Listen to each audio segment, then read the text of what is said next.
I'm surrounded by idiots. Incompetent half-wits I've been forced to call fellow astronauts. My mastery of all things intimidates them, and they recognize me as their natural leader, though I dare not trust them to even strap on Velcro shoes without a helping hand. If I were not here to perform this spacewalk, those sorry saps would surely be... What the devil is it? Whoa! La, la, la. I'll sing until you talk to me. La, la. Physics-based puzzle games are 10 a penny these days. Ever since Peggle, Angry Birds, World of Goo, Cut the Rope, etc, etc, it seems that every developer under the sun has been attempting to get in on the action, most of which bring nothing new to the genre. On the surface, Nebulous looks like it might be here just to make up the numbers, and for the most part, it is. It barely does enough to stand out from the crowd. It recently released on Mac, PC, which includes Oculus Rift support, and PS4, which will, in the future, support PlayStation VR. If you were wondering, I reviewed it on the PlayStation 4, which is a free demo you can try now. The link is in the description. So what do you do in Nebulous? Commander Dash Johnson, self-proclaimed best astronaut ever, has been sucked through a vortex and is now hopelessly lost in space. The aim of the game is to guide him through maze-like levels.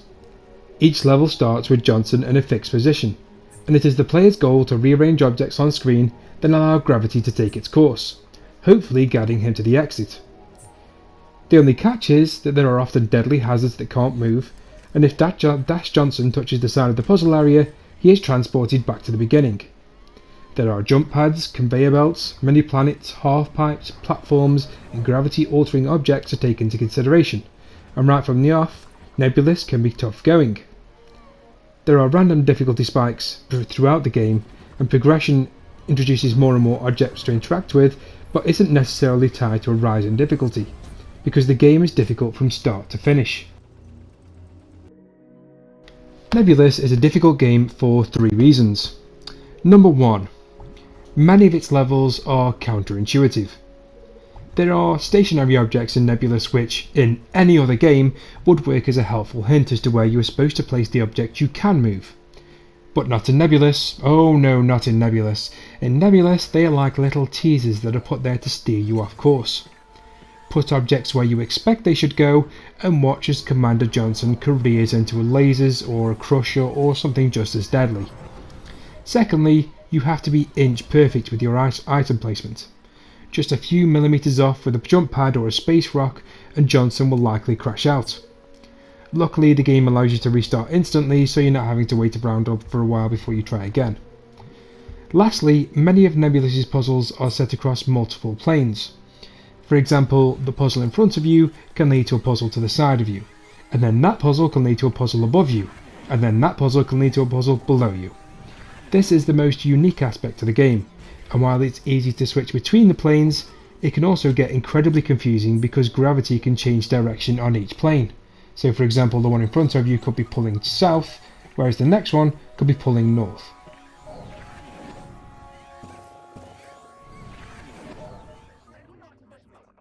The difficulty of Nebulous would probably have me drop kicking the TV through the window had it not been for the patter of Commander Johnson. Each time I killed him, he would hurl insults at me like, "What's the difference between you and a bag of rocks? Some rocks are sharp."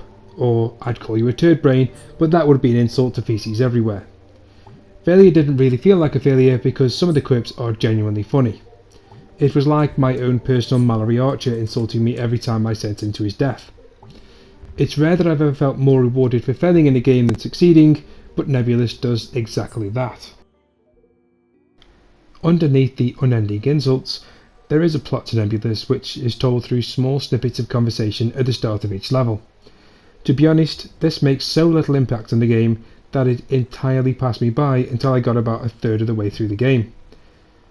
The game places the puzzling at the forefront rather than the storyline, and rightfully so, because from what I saw, the plot is the game's weakest facet.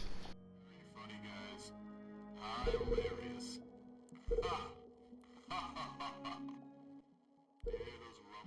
It's also worth noting that technically Nebulous has some problems.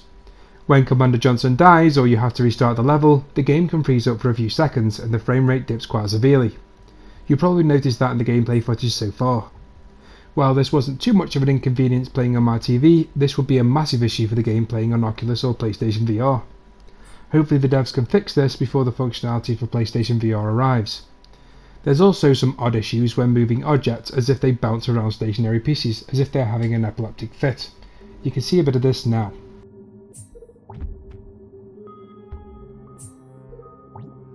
No fun to be had here. Not fun. This is less than and not equal to fun. Wrong number. Fun does not live here. If this was a movie, it would not be called Fun Times at Ridgemont High. It might be called The Good, the Bad, and the Not Fun.